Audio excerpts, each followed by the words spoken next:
What's up? What's up? What's up? It's your favorite Miss Blue. I'm back at it again with the back at it again. And we're here for part 3. Yes, just in case anybody is wondering, I did this same video in the same day. I just stopped and re-recorded again because I didn't realize the story was going to be as long as it was going to be. So yes, I do not do, I wish I would get away from the window still. Oh. I do not do like people like others and they change their clothes to make it seem like it's a different day or they actually record on different days. No. While it's still fresh in my mind, I'm going to do this story time because it was something that came in my heart literally as I was laying in bed. And that's what just had me just decide to get up and just start recording it. But I didn't realize it was going to be that long, so that's why it's broken up into 3 different parts. So you're going to see these videos on different days, even though I recorded this whole thing literally all at once. So we're going to continue with part 3,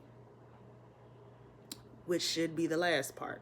So where I left off, I have moved back now, moving my way back down, walking fast, faces passing, I'm homebound. Okay, let me stop. I moved back to the DMV. I'm happy, I am excited, but I'm also nervous because I'm moving back as a young adult. But remember, I am a young adult who is still not really fully aware of the adult things I'm supposed to do. So, I moved back down. This is when we come into play of the saga of me and my ex. And there is a whole story time on that, like from a year or 2 ago. Me and my ex. But this is the same dude, okay? So, me and my boyfriend at the time, my ex now, but my boyfriend at the time, we had gotten together maybe a month after. Now, when I came to visit, as I said in part 2, when I came to visit my dad and everybody, I was seeing all my friends again who I literally have not seen since I left in the middle of senior year. I had not seen anybody since I literally left in the middle of senior year, which includes Danny, Jay, Stan, Willie, people who y'all have seen on my channel before. I have not seen any of them and other people since I left high school. So, my ex happened to be one of them. We was always cool. I expressed that in a video in the past too. We was friends before we even turned into lovers. So, I did hook up with him in those 2 weeks that I was visiting. So, I did hook up with him. So, I'm not going to lie. I was kind of... So, I was like, yeah, I need dibs on that. Can't nobody else have. Which, again, knowing what I know now, if I had just sat my happy tail down and calmed down and just realized it was just a spur of the moment, fun moment, nothing of what occurred would have occurred, but everything has to occur for a reason, whether good or bad. But half of that was of my own doing as well. So, I digress. Got with my boyfriend at the time in November. So, still working things out with my dad. I'm steadily looking for a job. It was hard as heck trying to find a job here. It really was. For the first year of me being here back in the DMV, I literally did not have a job. I kid you not. My friends were paying for me when we were going. I literally couldn't find a job to save my life. I was applying to McDonald's, Target, the grocery stores. Literally, nothing was happening. So I was like, yo, what kind of malarkey is this? Because I didn't have this trouble at all back in Washington. Like, oh, what is this? Like, this is ghetto. Listen, I don't remember it being this ghetto. So, everything is going fine. Everything is going okay. I'm trying to get the hang of things. It was a snowstorm, literally like within 3 weeks of moving back down here, like a month. So I was just irritated and annoyed. And I was like, Oh my gosh. Like, what in the world? Like, so I want to say cut to like December. It's like December or January. It's some months in. I want to say this like March or something around that time frame. And would you know we got evicted? Oh my gosh. So you want to talk about trauma on top of trauma? It was triggering to say the least. It was triggering to say the least. So having to go from the apartment I was comfy in, I was starting to put my feet in the water, to get evicted again, to staying in a hotel for like a few weeks. Oh my gosh. It triggered me in ways that I did not think was possible, because I was like, God, you about to put me through this again? Like, again? Literally? Why? For what? So, oh my gosh. So to go from that, and then my dad had a girlfriend at the time, and she said we could stay with her, move in with her. This is where learning of having to stay in places where you are not welcome or not wanted. This is where that comes in at. And this is where it plays into the part of still having your faith and still trusting in God, because sometimes you're going to be in places where you're not comfortable, but you have to find comfort in Him. So we move in with his girlfriend. His girlfriend was very much manipulative, narcissistic. To a degree, I really believe she forgot she was black. Like, she had a thing against dark-skinned black people. But the kicker was she was dark-skinned herself, literally. Like, she would talk about dark-skinned black people. She had a color, like the school days thing, she really had a color complex thing, literally, like school days. And I'm like, but you're literally dark skinned, and you're talking about them like you're literally. She used to downgrade my ex like it was nobody's business, and I'm like, y'all are literally the same color. I kid you not. Anybody who's watching this video who actually knows who my ex is, because I don't like to say people's names, they were literally the same color. The same color. So it was just weird. And then she used to do these jealous spouts. Like, she would get mad if me and my dad were spending too much time together. We could be hanging out in the living room, having a drink or something like that. Like, she would literally get mad at these things, and he would try to explain it to her like, that's my daughter, that's my child. And she had a problem with me being there because I was grown. I was only 21, going into 22 at the time. And he sat her down and was like, well, without telling all of my business, he told her what the story was. So he's like, she moved back down here to get her foot in the ground, like restart her life back over. And at the end of the day, that's my child. So I'm never going to kick my child out. My dad is one of those, like, I don't like to say it like this, but it's the truth. I don't know what it is about the African American community, but the African American community really has a problem with the families sticking together, in the sense of, like, if you're grown, as soon as you hit 18, you got to get out. Which makes absolutely no sense to me, because you have no sense of the world, how the world functions, this, that, and the third.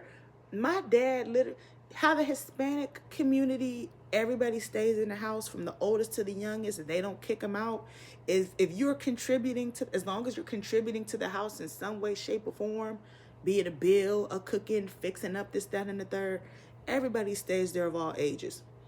My dad literally has that mindset. In his mind, in a perfect world, all of his kids will be in the house with him. And mind you, all of us are grown adults. In a perfect world, he wants all of his children to live with him in a big house. which I love. I think that's so beautiful. Only time will tell, and only Jesus knows if that will happen.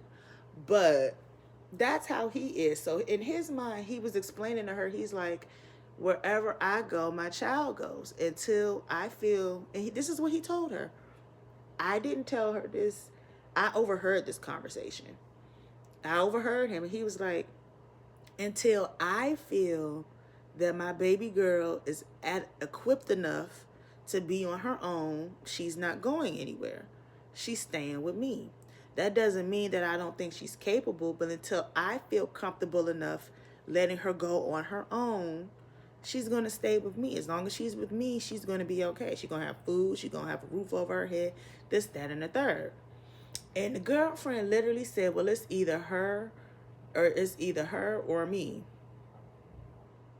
So by that point, my dad was looking for another apartment because he was like, you really don't think I'm about to choose you over my kid, do you? You really don't think that's about to happen, do you? Hell no. All right, bet. I'll find us an apartment and the both of us will go. Oh, so that mean you don't want to be with me no more? He was like, yeah, no, I'm not about to, huh? Like, and I wish more men maneuvered like this. I really do. Because it wasn't even a forethought for him. It was like, I'm not choosing my child. Sorry, I'm not choosing you over my child. I don't care how old she is. Like, until she get on her feet the way that I want her to get on her feet, or at least to where I feel comfortable enough for her to be by herself, she's staying with me. That's the whole reason she came back down here in the first place, was to get herself together, and I'm going to help her with that. So, on that note, chugga-doos. Literally what he told her in not so many words. So, we get another apartment about 2 months later, and everything is going fine, but then starts the troubles in the relationship with me and my ex. And I was always taught the prayer that nobody likes to pray because it happens so fast. Y'all know the prayer, but for those who don't, if they are not for me, or if they're not aligned with the walk that you have for me, please remove them. It's always in that effect. It's always said to something of that effect. And it happens like that. And I was praying that prayer for the longest, even before I even moved down. And everybody still stayed put. So I was like, okay, well, obviously they're meant to be here. Everybody always stayed put. So this was the first time I prayed that prayer and stuff started going haywire. So I was like, uh-oh. Like, oh crap. I don't think you're supposed to be here. Oh crap. Or maybe not in this capacity, like as lovers. Like, oh crap. Okay.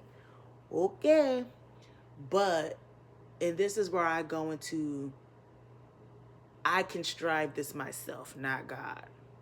Because I still kept him around. Let's keep it a buck. Y'all. One, I was digmatized. I can be honest. One, I was digmatized. Two, I was young and gullible. So I didn't realize I was being played and taken advantage of. Because I fell in love, and I fell in love deep. And us as women, when we fall in love hard, and we ignore all the signs, even when they're hitting you right on the head like an acne anvil, like in the cartoons. I was young and gullible. I was digmatized, and I just felt that we were supposed to be. We were always talking about being married and starting a family, this, that, and the third. Y'all know the whole monologue. Women, you know the monologue. I went through all of that. So I just knew he was supposed to place here in my life for a reason. So I was trying so hard to make it work, not realizing that the Lord was taking the leash and was like, girl, no, over here. And I wasn't listening. I kept trying to unlatch the leash. And so the longer I stayed put with him was the more chaotic it got. And I'm not going to go into too much detail because, again, I've already done a video on this. But if you've seen the video, you know. If you don't, the video is moving when you're, how to know when you're uncomfortable, leave. Something to that effect, okay? I had on a pink shirt. I should put the link to the video in somewhere in here. But so at this point in life, it's going haywire. I'm like, okay, everything happens for a reason. Something is supposed to come out of this. I don't know what. I don't know what's going on. But I'm starting to confuse God's voice with my voice because I want this to go right, but God will never leave me to forsake me. And that's where it becomes dangerous in faith. When you're not all the way tied into the Lord like you need to be, because you start confusing his voice with your voice, because God is not a God of confusion. He is not a God of confusion. So if it's causing you confusion, if it's causing you despair, if it's causing you detachment, if it's causing you to do things that you would not normally do, like, see me, golly. If it's causing you, I guess that's as best as I'm going to get. Okay. If it's causing you confusion, if it's causing you to be mad, angry, if it's causing you things that's not of godness, righteousness, because again, he's not a God of confusion. He's light, he's love, he's grace, he's forgiveness, he's abundance. If it's causing you to do things outside of that, then it's not from him and it's not of him. And this whole entire time being with him, that's all it felt like. In the beginning, it wasn't like that. But the more I kept praying that prayer, the more things that kept coming out. And it was just like, okay, this is not it. This is not it. But I can't let him go because now by this point, I'm comfortable. And that's another dangerous spot to be in. It's comfortable. Because comfortable doesn't always mean that it's good for you. So that's dangerous as well. So at this point, I'm just all over the place. I finally had gotten to a point years later where I just couldn't take it anymore, and I finally left him. But in this time frame of me dumping him, we had got evicted again. So this is like the third, fourth time in my life this has happened. And the trauma and the triggers are triggering again, and I'm just like, oh my gosh. And by this time, we stayed in a hotel for like 2 months, a few months. Oh my gosh. And it was just, mentally, it was just so much for me. It was just so much. So to go from that to going to a hotel for a few months, and then I stayed with Danny. This is the first time I stayed with Danny. Danny was still staying with his folks at the time. And I was staying with Danny and his folks for like a few months. And then I ended up going with my dad, with his mother. And that is a whole doozy of a saga within itself. But this is, again, where I learned. This is where I started to learn grace and forgiveness. And sometimes you have to accept the apology that you're never going to get. This is where having love and graciousness for your enemies, where it says love your enemies, love your neighbors. This is where this really started to take effect for me in this phase of life. This is 2019 now. So this is where this really started to take effect. I don't know what it was with her. This is my grandmother on my father's side. I don't know what it was with her. It's like my spirit just upset her. She always was getting on me. She was always yelling at me. Mind you, for the most part, I was really barely in the house.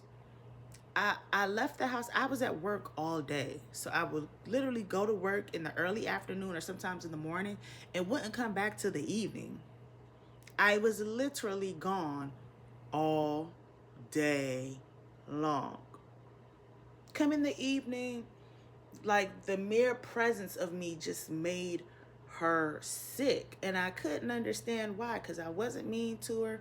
I wasn't disrespectful to her, but I would let her just say whatever to me, even though it hurt my feelings. And then one day it was like, you need to stand up for yourself. Like you can stand your ground and be firm without having to be disrespectful, because you're not supposed to disrespect your elders. But that doesn't mean that you be passive aggressive. That doesn't mean you be passive and let them talk to you any old type of way. So stand firm, but don't be disrespectful.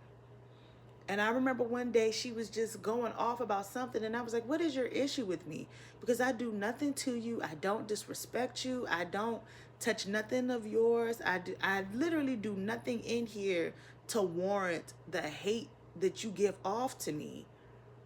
And she couldn't even give me a solid answer. And it was just like, so you don't even have a legitimate answer as to why you're doing what you're doing. So why are you doing it then? And I used to cry myself to sleep sometimes, because I'm just like, this woman genuinely hates the ground I walk on, and I have no idea why. And I remember calling my grandma back in Washington, and I was just, I don't get it. I don't. She's still your grandmother. You just have to love her. The best way to destroy an enemy is to confuse them. Something to that effect. I don't know if I'm saying that verse right or that parable right, but the best way to actually destroy them is to just be nice to them. And I was like, I don't want to be nice to her. She being mean to me. Like, I don't hate her, but I'm like, I don't want to be nice to her, but I know I can't be rude to her because I'm in her house and I literally don't have anywhere else to go. So I have no choice.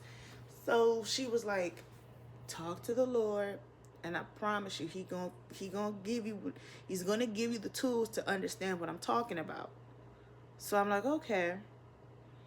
So she would still do it, and then after a while, I just wouldn't say anything.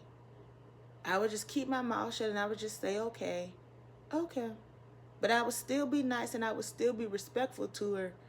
And the more I did it, I kid you not, I started to realize it pissed her off more, because it literally was like she was trying to find something to nitpick with me about, and the fact that I wasn't reciprocating the energy was making her more angry. And I was like, why would you want me to reciprocate the energy? That makes absolutely no sense. And I remember asking her that one day. I was like, you're coming off like you want me to argue back and forth with you. And I'm not going to argue back and forth with you because I have no reason to, because it's pointless. And I just walked away. And it was like, it sent her through the roof. And I was just like, is that what that means? Like, and again, I still loved her. I still love her to this day. Respect her. If it was anything she asked me to do, because she would still ask me to do favors for her every blue moon, I did it with no problem, no hesitation. But she still had these moments, and I'm just like, all you could do is just pray for her. But I realized when you walk with a light, because she used to always make it seem like it was a problem that I was joyful. And I noticed that because she said it so many times. It was a problem that I was always so happy, that I was always so chipper. And this is when I started to go into my healing journey, before I really started to try to submit my life back to Christ. I need to get rededicated back, by the way, because I've gotten baptized years ago. But I'm saying it to say, like, it really bothered her spirit that I was so joyful. And I was like, it's not that I'm always joyful, because I'm a human being. I have bad days just like you have bad days. But what's already been done has been done. There's nothing I can do about it.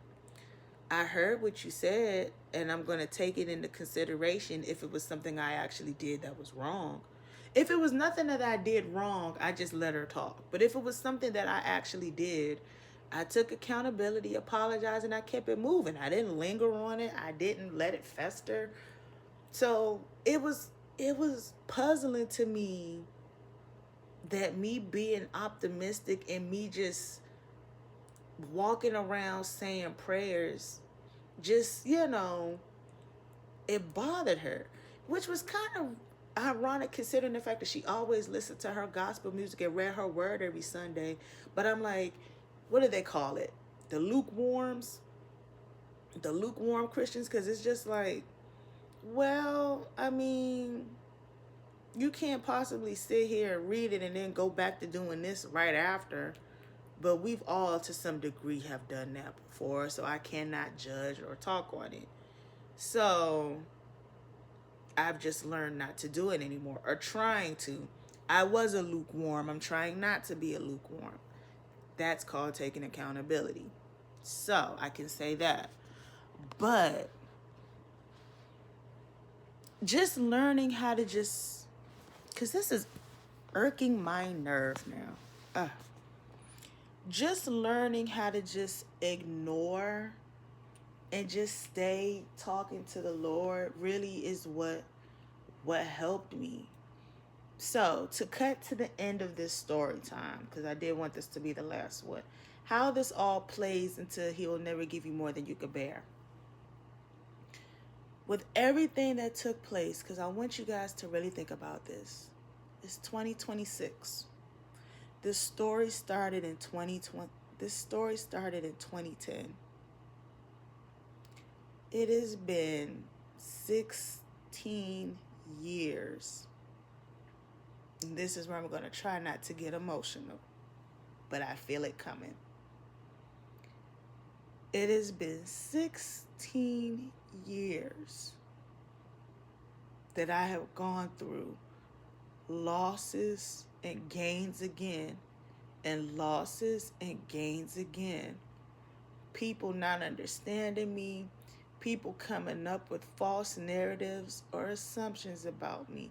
And even in the midst of all of that, I still have to stand tall and firm in knowing of who I am as an individual, and more so, not even as an individual, who God has designed me to be. Even when it seemed like everybody else was forming against me or trying to be against me, whether it was intentionally or unintentionally, I still had to stand firm, knowing who I was. When there was assumptions being made about me that wasn't true, and I'm just being myself, but everybody else around me is thinking I'm putting on a front, I'm putting on a facade, when I know what I'm doing is literally nothing different than what I've been doing. You're going to have people say false things about you. You're going to have people say things about you that just aren't true, and it's going to hurt. Or think things about you that's going to hurt. But you still have to stand tall and firm in knowing who God has made you to be. And sometimes that's very, very hard to do, when it seems like you just keep trying to prove your innocence and prove your innocence. And it's like, why do I need to keep proving myself to a bunch of people who have to stand in front of Him just like I have to one day anyway? Why? As long as He knows who I am, I don't have to prove myself to any of you guys. Let you think what you want to think of me. Think it. I do not care. Because He knows, and that's the only approval that I need validation from. That's the only approval I need to be seeking. 16 years of having to really fester in learning that lesson. 16 years of learning how to just smile even when you didn't want to smile. I knew everything happened for a reason, and even the things I didn't. Me staying with my ex, even though it was apparent that he wasn't meant for me, that was of my own doing. That wasn't of God. Going through the evictions with Dad, trying to keep his spirits up because he's never actually been through this before. That's orchestration, I believe, from him. Him losing his brother recently, a few months ago, when I said that I lost my uncle, which was my dad's brother. He lost his father before, but he never lost a sibling before. So not knowing how to process that. I've been through this. My older brother passed away 2 years ago. I talked about this. There were things contrived in my life that happened for me to be able to know how to comfort those around me who have not been through that, and how to tell them to pray on it. It was me telling them, my dad and his brothers, my other uncles, don't wallow in it. If it's meant to happen, if it's God's will, it's God's will. But for the time being, just love on him, laugh with him. He's already depressed and sad enough as it is. Don't sulk with him. Just, you know, be uplifting in these moments. Your mother needs uplifting, because knowing the possibility that more than likely she's about to lose her baby. At the end of the day, yes, you guys are all fully grown adults in your 50s and 60s, but that's still her baby. When she looks at him, that's still her baby. So you have to be there for her, for yourselves and for each other, but make sure to be there for her as well. I could only tell my dad and them this because I had to go through this with my grandma when we lost our mother, which was her daughter. I still had to be there for her. Yes, she was my mom, but that was her daughter, her baby, her only girl. So we both are grieving the same woman, but for two totally different reasons. That's orchestration. Learning how to still smile even in the midst of darkness.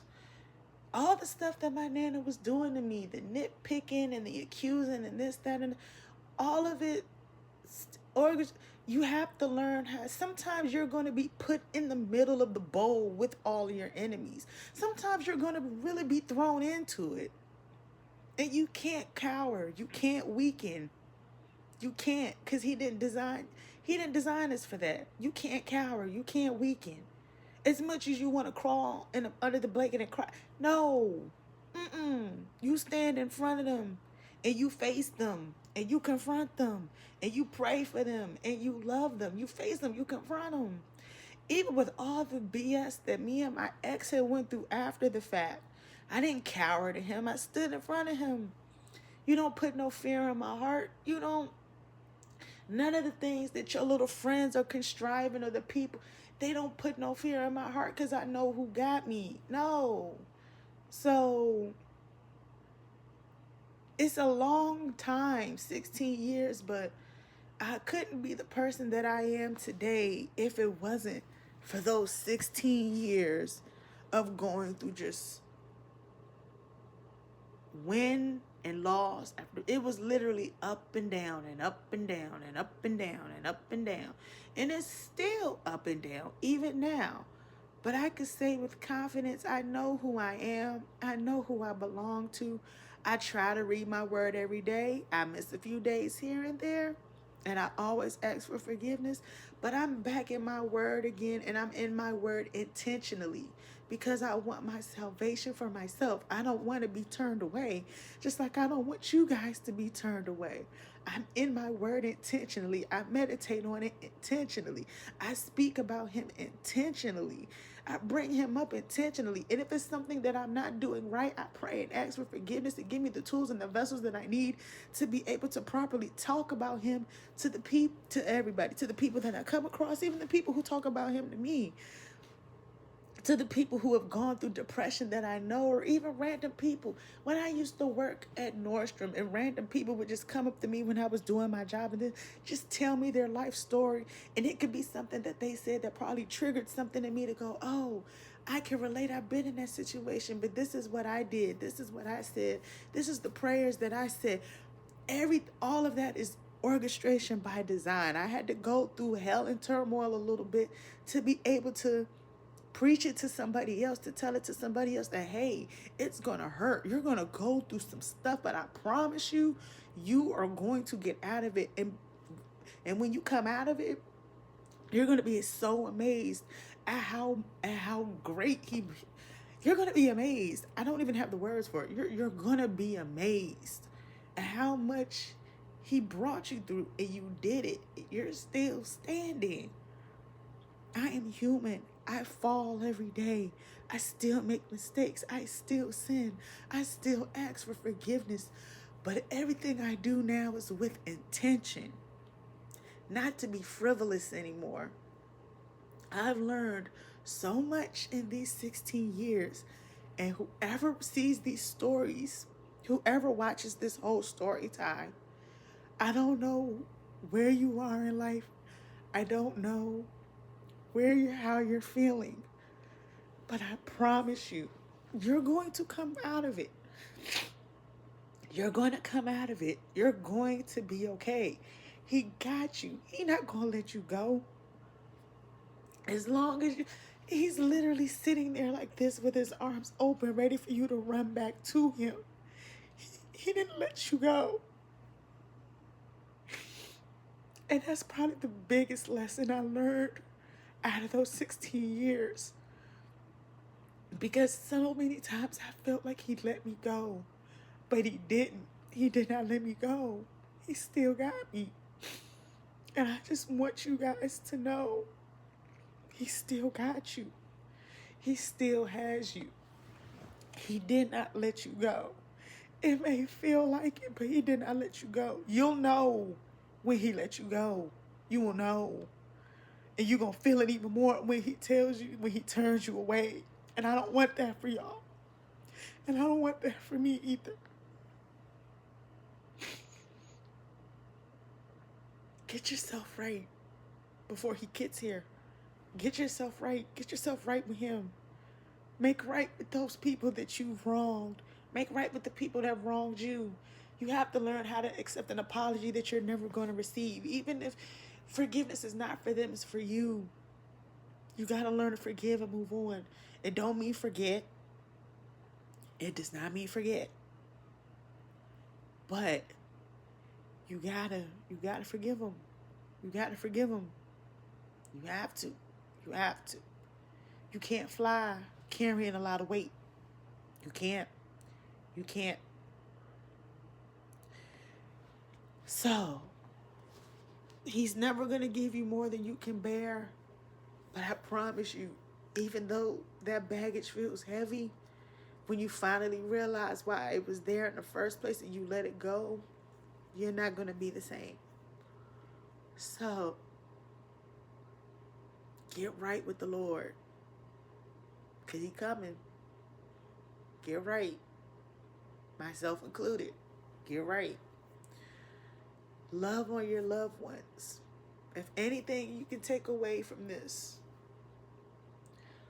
love on your loved ones. Laugh. Love. Life is so short. Laugh with them. Love with them. Kiss them a little longer. Hug them a lot longer.